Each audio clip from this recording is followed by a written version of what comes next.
So in the 1980s, NASA wanted to get kids excited about space.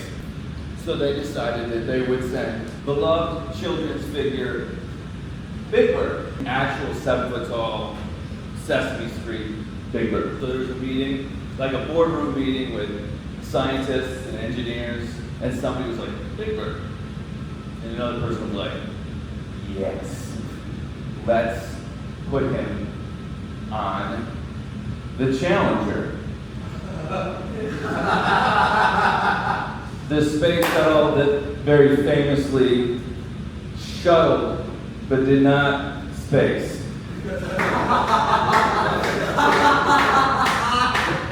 Now, the only reason it didn't happen, the deal breaker was they couldn't fit the costume on the space shuttle, but like if the beak was, I don't know, like 2 or 3 inches shorter, and the thighs were a little less thickish, there's a very real timeline where you're in middle school and you're crushing a Capri Sun and you're on your 3rd string cheese, and they roll in the TV cart and you're about to watch the Challenger shuttle launch, and Big Bird goes up, and then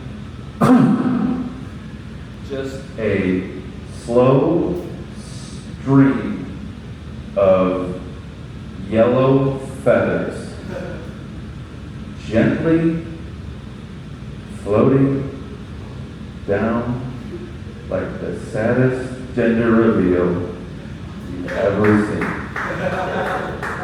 I know you think millennials are depressed now, but in that timeline, there isn't enough Xanax, Zoloft, Lexapro, or Prozac to fix a kid who just watched a Muppet explode live on television.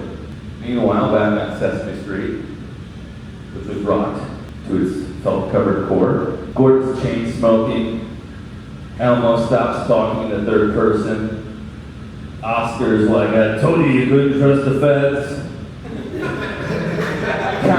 Counts like, one national tragedy. The takeaway in all of this is that thick thighs do save lives. Just one.